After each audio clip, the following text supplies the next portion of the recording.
Häppchen, Leutens! Was geht denn heute ab? Ich mache ein Video über Customs, wie originell! Ja, ich habe leider keine Zeit mehr, ein richtig aufwendiges Video zu machen, deshalb mache ich ein Video, wo ich alle meine Undertale-Customs zeige, die ich bis jetzt habe. Dann fangen wir doch gleich an! Tatsächlich weiß ich nicht mehr, welches Custom mein erstes Custom war, weil ich diese ganze Custom-Reihe vor einem Jahr begonnen hatte und da gleich mehrere Customs auf einmal gemacht hatte. Deshalb stelle ich sie einfach so vor, wie ich sie in Erinnerung habe. Custom Nummer 1 ist natürlich Frisk. Ich habe versucht, die Farben, die sie in dem Spiel hat, zu rekreieren.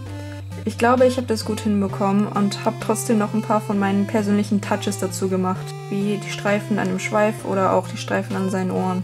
Hier kann man nochmal erkennen, dass das ein ziemlich altes Custom ist und dass es schon so einiges mitgemacht hat.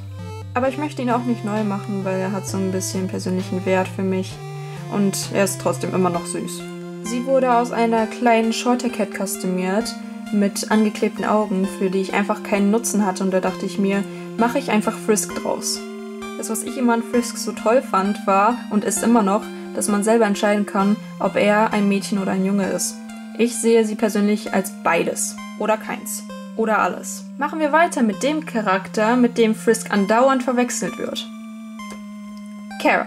Sie hat auch schon so ziemlich viel mitgemacht. Sie ist ja auch schon mehr als ein Jahr alt. Und man kann auch sehen, die Farbe ist ein bisschen rougher. Ich weiß jetzt nicht das deutsche Wort, weil ich dumm bin. Aber trotzdem möchte ich auch sie oder ihn nicht neu machen. Ich habe auch hier wieder versucht, die Farben aus dem Spiel zu rekreieren. Hat zwar nicht so gut geklappt, aber ich finde sie trotzdem noch ziemlich süß. Oder ihn. Hier gilt auch wieder, dass man es selbst entscheiden kann. Wie man unschwer erkennen kann, ist sie auch von einer kleinen Shorter Cat gemacht worden. Und das nächste Custom ist Sans, der so ziemlich überbewerteste Charakter im ganzen Spiel. Versteht mich nicht falsch, Sans ist ein toller Charakter. Aber es gibt auch noch andere Charaktere. Und ich bin stolz darauf zu sagen, dass ich niemals in der Sans-Fangirl-Phase war, sagt diejenige, die 3 Customs von Sans hat. Wie man sehen kann, hat er auch schon einiges mitgemacht. Eine große Menge.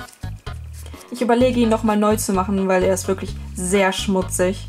Aber irgendwie will ich das auch nicht, weil er hat diesen persönlichen, emotionalen Wert für mich. Ich habe versucht, so ein bisschen sein Gesicht aus dem Spiel nachzumachen. Vor allem das Grinsen. Das Grinsen ist ein bisschen sehr krass. Er erinnert mich an die Grinsekatze aus Alice im Wunderland, aber ich mag die Grinsekatze. Auf die Jacke übrigens bin ich besonders stolz. Ich finde die toll. Und dieser Sans wurde aus einer Bonbonkatze gemacht. Ja, zu Sans gibt's nicht viel zu sagen. Tschüss. Als nächstes ist Sans Bruder.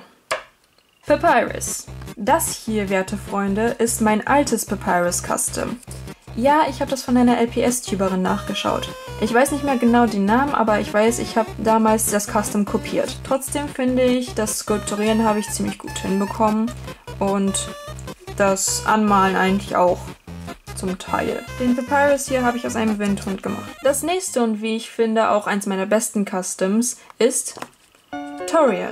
Dieses Custom ist auch ein bisschen von einer anderen Customizerin inspiriert, aber sie hatte kein Problem damit, dass ich es nachgemacht habe. Und außerdem habe ich da noch ein bisschen so meine eigenen Touches reingebaut.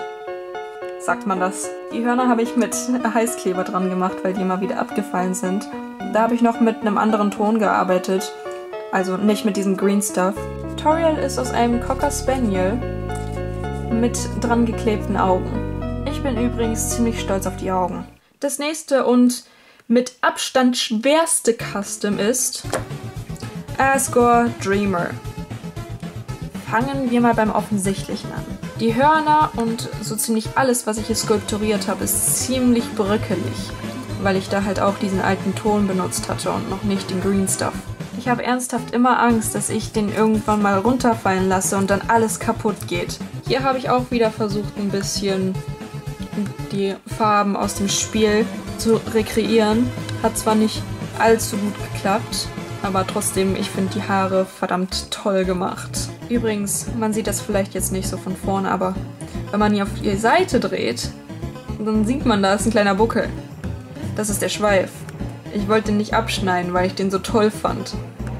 Ich finde, der Schweif würde ernsthaft zu Asgore passen. Auch im Spiel. Und er ist aus einem Löwen gemacht. Und nun, Spoiler-Alarm. Asriel. Auf dieses Custom bin ich nicht besonders stolz, aber irgendwie ist es auf seine eigene Art süß. Fragt mich bitte nicht, wieso Asriel einen Sweater hat, aber Kara und Frisk nicht, weil ich habe keine Ahnung. Wahrscheinlich war ich einfach nur zu faul. Aber ja, hier haben wir Asriel Dreemurr. Ich finde ihn süß, aber ich weiß nicht. Ich hätte vielleicht eine andere Base-Figur benutzen sollen. Er hat auch so seine paar Macken, wie eigentlich jedes meiner Customs.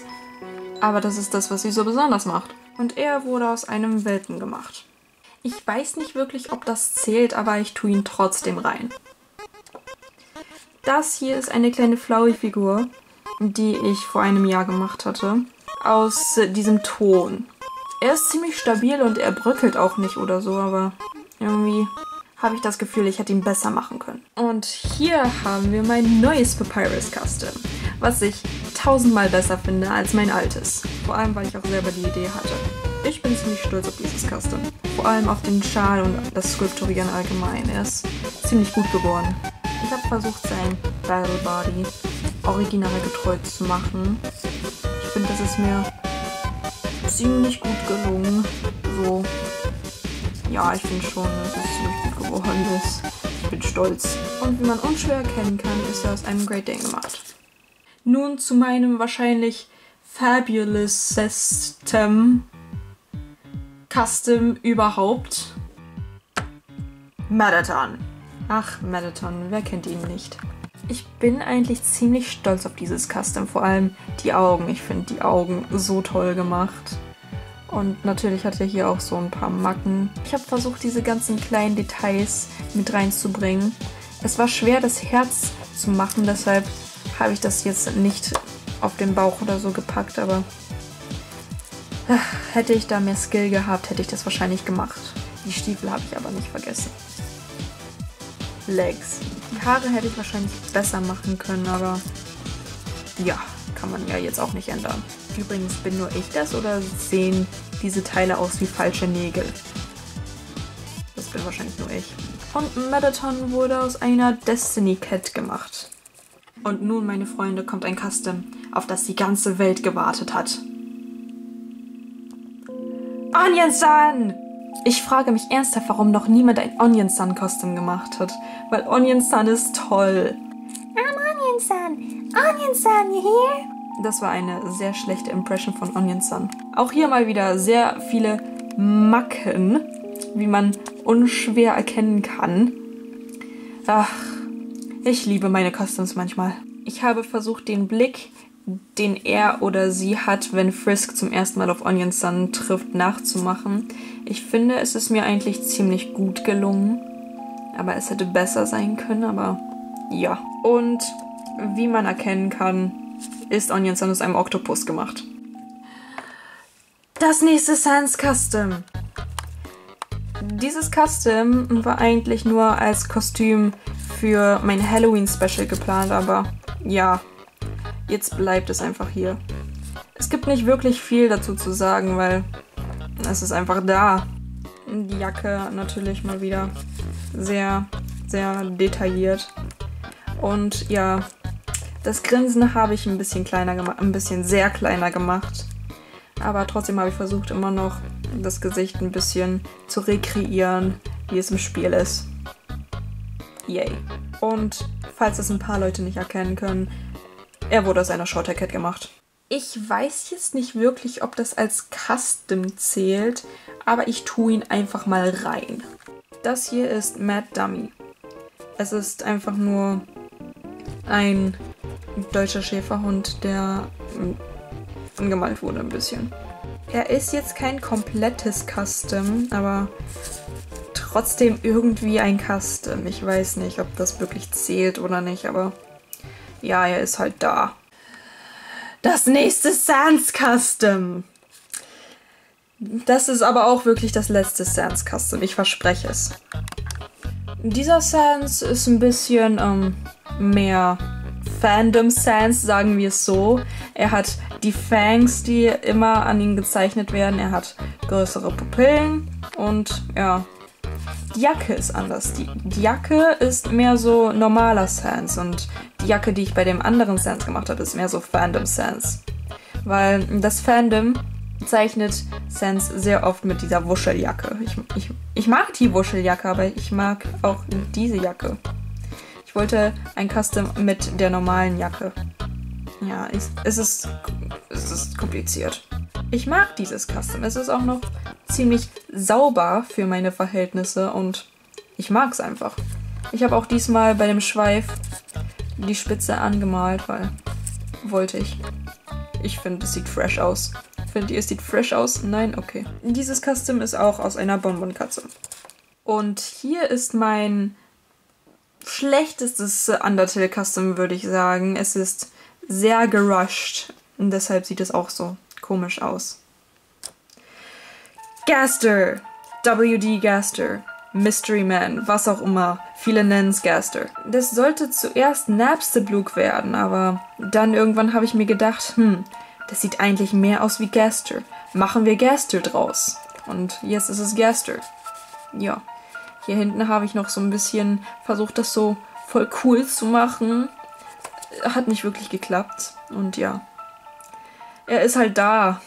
Und er wurde aus einem Husky gemacht. Und nun sind wir bei meinen letzten 3 Customs angekommen. Und es geht weiter mit Elphys. Oder Elphys. Ich weiß nicht genau, wie ich es aussprechen soll. Ich sag jetzt erstmal Elphys. Die Brille ist übrigens nicht selbst gemacht. Das ist so ein LPS-Accessoire. Ist halt dran gemacht, weil ich zu faul war, eine Brille selbst zu machen. Alter, so sieht das voll komisch aus. Starrt direkt in meine Seele.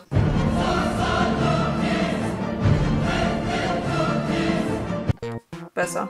Ich finde eigentlich, dieses Custom ist mir ziemlich gelungen, obwohl ich die Skulpturierung nicht wirklich gut finde, aber ja, es geht klar.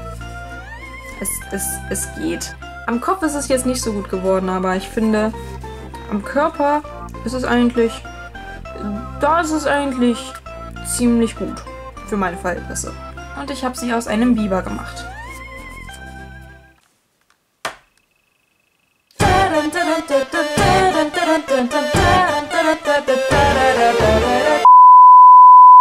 Undyne, meine Damen und Herren. Wie ich finde, eins meiner besten Customs. Ich finde, das Skulpturieren ist ziemlich gut geworden. Das Anmalen selbst sieht ziemlich gut aus. Die Farbe sitzt gut, sieht schön aus, passt. Ich habe auch versucht, ein paar Details mit einzubringen, wie diesen Eyeshadow. Ich habe jetzt vergessen, wie es auf Deutsch heißt, natürlich. Die Zähne und so. Ich finde, es ist ziemlich gut geworden. Ich mag das Custom. Und ich habe sie aus einem Fuchs gemacht. Und das letzte Undertale Custom zu diesem Zeitpunkt ist eine ältere Version von Kara. Diese Kara gehört zu einer AU, das heißt Alternate Universe. Ich weiß jetzt nicht, wie das auf Deutsch heißt, weil ich dumm bin. Diese AU ist von mir und meiner Freundin erstellt worden und wir planen einen Comic dafür, aber das dauert wahrscheinlich noch ein paar Jahre und das ist halt die Kara in unserer Geschichte. Das spielt halt nach der Pazifistenroute und da werden Asriel und Kara wieder zum Leben erwacht und dann werden die so älter und so und ja, es wird sehr interessant, die Story, die wird sehr interessant. Ich bin eigentlich ziemlich stolz auf dieses Custom, weil auch eigentlich das Anmalen, die Farbe sitzt ziemlich gut. Ich weiß nicht, wie ich das auf Deutsch erklären soll, aber ich mag das Auge ist gut geworden, finde ich. Und auch die Kette war verdammt schwer und auch der Sweater. Ich bin stolz auf dieses Custom. Und ich habe keine Ahnung, wie man diese Katze nennt. Ja, das war mein Video über meine Undertale Customs. Ich hoffe, euch hat das Video gefallen. Wenn ja, würde ich mich über eine Pfote nach hoch freuen und bleibt weiterhin episch, Leute. Ciao!